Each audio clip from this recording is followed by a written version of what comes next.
কে জানে কার কাফনের কাপড় বাজারে চলে আসছে। এখনো আপনি যখন কাটিরহাট বাজারে যাবেন, এখনো সেখানে কাফনের কাপড়ের দোকানে কাফনের কাপড় রেডি। যে কাফনের কাপড় বানাইছে সে জানে না কার জন্য বানাইছে। দোকানদার বিক্রির জন্য রেখেছে, কার জন্য বিক্রি করবে সে নিজে। আর যে এই কাফনের কাপড় গায়ে দিবে সে নিজেও জানে না এই কাফন তার জন্য তৈরি হয়ে আছে, ঠিক কি না? আমাদের তো পরকাল নিয়ে কোনো চিন্তা নাই, আখিরাত নিয়ে চিন্তা নাই, মনে করতেছি দুনিয়াটাই সব। কিন্তু খেয়াল রাখবেন, ওই দিনও দেখছি লঞ্চের মধ্যে দুর্ঘটনা হয়েছে, দুইটা লঞ্চ বাড়ি খেয়েছে, দুইটা ছেলে পিষে গেছে, বাইচা আছে, এখনো মরে নাই, নিঃশ্বাস নিতেছে, কথা বলতেছে, কলমা পড়তেছে, রক্ত ঝরতেছে, শিপের ধাক্কায় থেতলে গেছে শরীর, রক্ত ঝরতেছে, মারা যাবে কিছুক্ষণ পরে। একবার খেয়াল করছিল সে ঘরে যাচ্ছিল ঈদ করার জন্য, কিন্তু সেই ঈদের নতুন কাপড় পরার সুযোগ তার নাই, কাফনের কাপড় তার জন্য তৈরি হয়ে গেছে। ও আল্লাহর বান্দা, তুমি কোন জিনিস নিয়ে বাহাদুরি করছো? কিসের তোমার বাহাদুরি? কিসের তোমার অহংকার? কিসের তোমার আমিত্ব? কিসের তোমার বাহাদুরি? তুমি কোন সম্পদ নিয়ে তুমি নিজেকে বাহাদুর মনে করতেছো? তুমি কি জানো তোমার কাফনের কাপড় তৈরি? যেই শরীরটাকে তুমি সুন্দর রাখার জন্য লক্ষ লক্ষ টাকা খরচ করেছো, যেই শরীরকে তুমি ফিট রাখার জন্য ব্যায়াম করেছো, যেই শরীরকে সুন্দর রাখার জন্য স্নো পাউডার মেখেছো, তুমি মরার দেরি এই শরীর পোকায় কামড়ায়া কামড়ায়া খাবে। তোমার প্রতিটা গোস্তের টুকরা এক একটা বিচ্ছু হবে, মাটির মধ্যে তোমার শরীর পচে দুর্গন্ধ বের হবে। যদি কোনো কবর ফেটে যদি দুর্গন্ধ বের হয়, এলাকার মুরব্বী বলে হদ তোর বাপর খবর যায়, তোরা মেরি দে কি বাইরে দে, গন্ধ বাইরে দে, বাস বাহির হচ্ছে। ও আল্লাহর বান্দা, তুমি কিসের এত অহংকার করছো? কি নিয়ে তুমি বাহাদুরি করছো? কুল্লু নাফসিন যায়িকাতুল মউত, প্রত্যেককে মৃত্যুর স্বাদ গ্রহণ করতে হবে। তুমি আর আমি মারা যাব, তবে মওতের মধ্যে পার্থক্য আছে, মওতের মধ্যে পার্থক্য আছে। মওত তুমিও মরবা, মওত ইমাম শের বাংলার হয়েছে, মওত তোমারও হবে, মওত আল্লাহ ওয়ালার হয়েছে। তুমি আর আমি মওতের সময় ওই দিন দেখলাম মরার পরে, গত 2 দিন আগে দেখলাম বাবার কবরে ছেলে লাঠি মারতেছে, লাঠি দিয়া মারতেছে, বাবাকে কুকুরের বাচ্চা বলে গালি দিচ্ছে। কেন গালি দিচ্ছে? সম্পত্তি ভাগ ঠিক মতো দিয়ে যায় নাই। বাবার কবরের আঙ্গিনায় যত খুঁটি আমরা নিশানা ঠিক রাখার জন্য 4 কোণায় কবরে 4টা খুঁটি দিয়ে থাকি, বাবার কবরের নিশানা রাখার জন্য নিজের চোখে দেখলাম নিশানা উল্টাইয়া বাবার কবরের মধ্যে মোটা লাঠি দিয়া মারে। শুয়োরের বাচ্চা, কুত্তার বাচ্চা বলে বলে নিজের বাবাকে আঘাত করতেছে ওই মাটির কবরের উপর।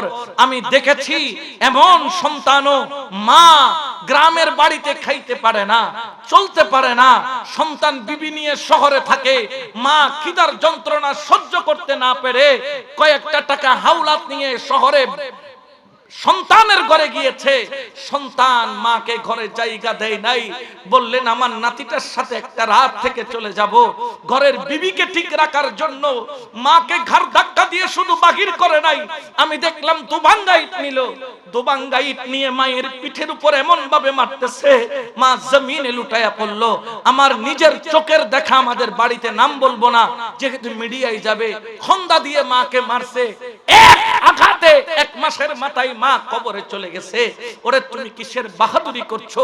কিসের অহংকার করছো? ও যুবক, অ্যাক্সিডেন্ট দেখেছি তোমাদের এই রোডে, মোটরসাইকেল অ্যাক্সিডেন্টে এই ঈদে কতজন মারা গেছে দেখো। এই ফ্রি রোডের মধ্যে সবগুলা তোমার মতো যুবক।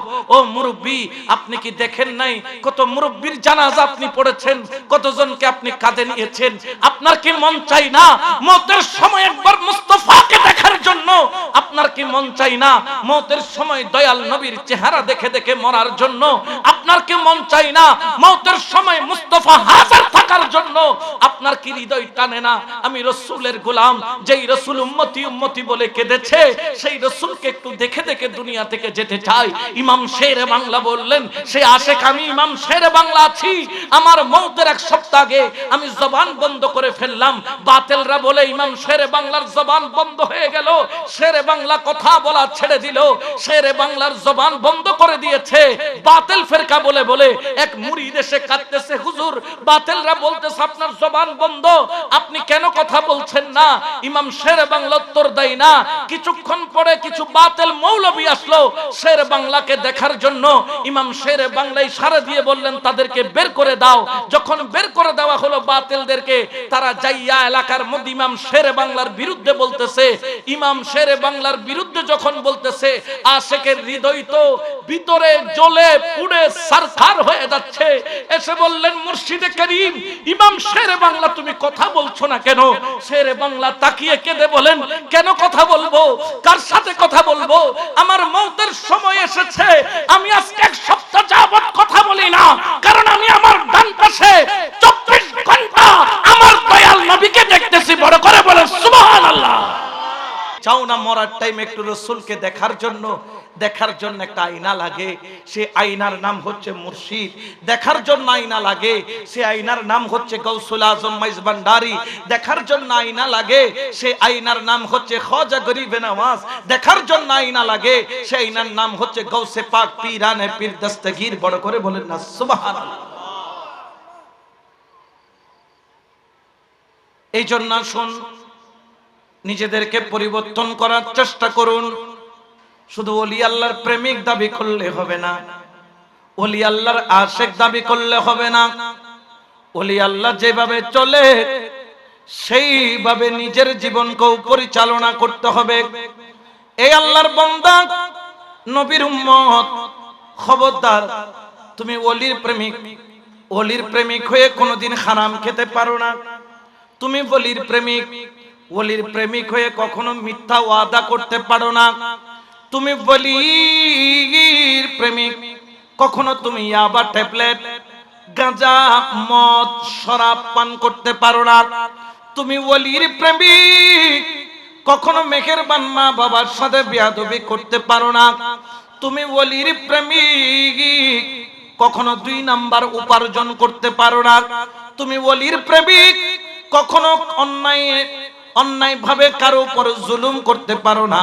তুমি ওলির প্রেমিক, কখনো তুমি তোমার এলাকার মধ্যে অত্যাচার করতে পারো না। ওলির প্রেমিক দাবি করো, কিন্তু অন্যায় কাজ যদি সবকিছু করো, তাহলে তুমি নামের ওলির প্রেমিক হলো।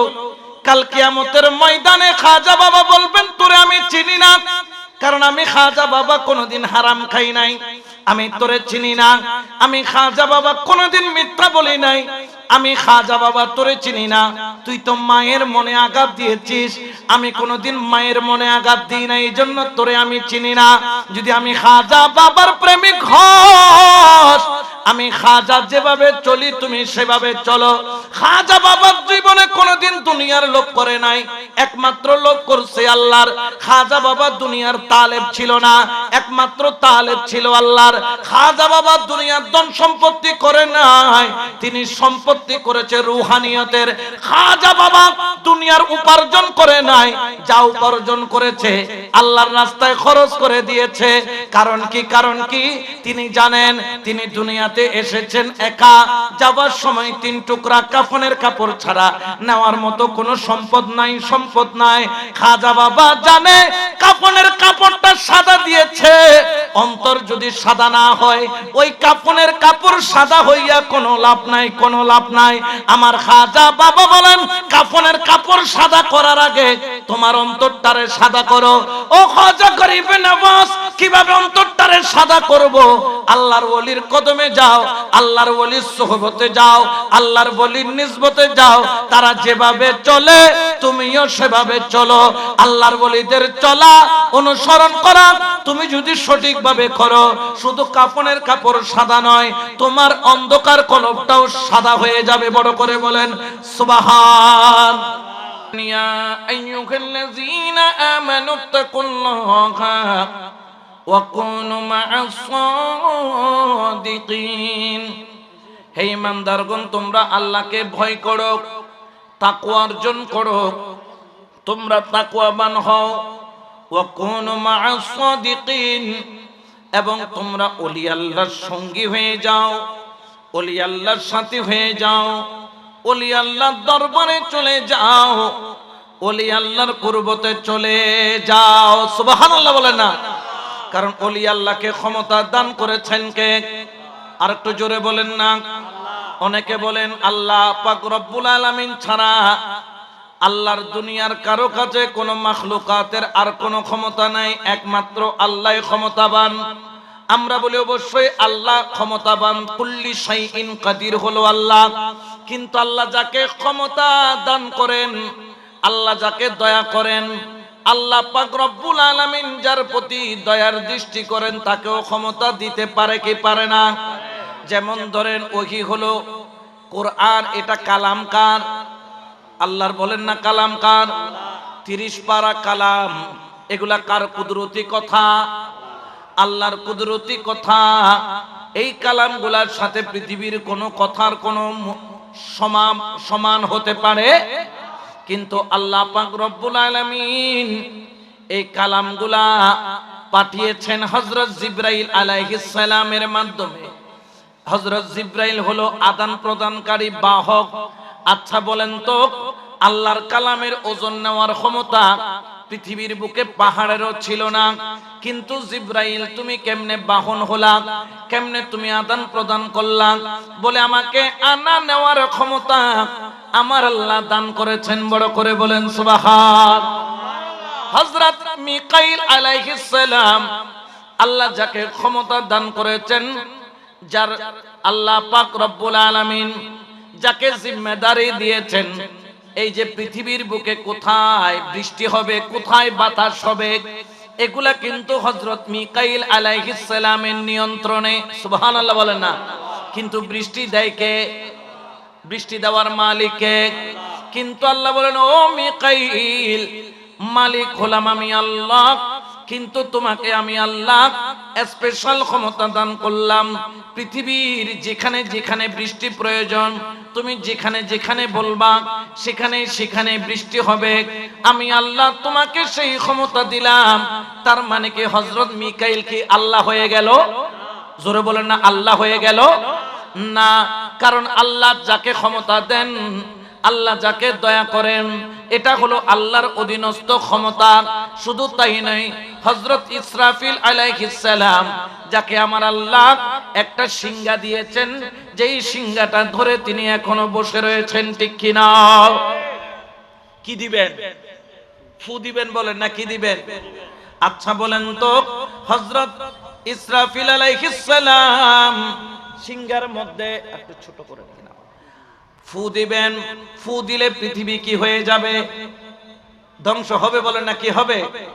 আল্লাহর কোরআন সাক্ষী দেয়, আল কারিআতু মাল কারিআ, বিকট একটা শব্দ, এমন শব্দ হবে যেটা তুমি কল্পনাও করতে পারবা না। এক শব্দের মধ্য দিয়ে পৃথিবী থরথর থরথর থরথর করে কাঁপবে। পৃথিবীর 3 দিক থেকে মাটি ধস হবে, 3 সাইড থেকে এমন ভাবে মাটি ধস হবে, জমিনের 40 গজ নিচের মাটি উপরে উঠবে, উপরের মাটি 40 গজ নিচে যাবে। ইসরাফিল আলাইহিস সালাম তিনি ফু দেওয়ার দেরি, পৃথিবী ধ্বংস হতে দেরি হবে না। আবার তিনি আরেকটা ফু দেওয়ার দেরি, কিয়ামতের ময়দান কায়েম হতে দেরি হবে না। আচ্ছা বলেন তো, কিয়ামত দেওয়ার মালিক কে? আবার কিয়ামতের ময়দান তৈরি করার মালিক কে?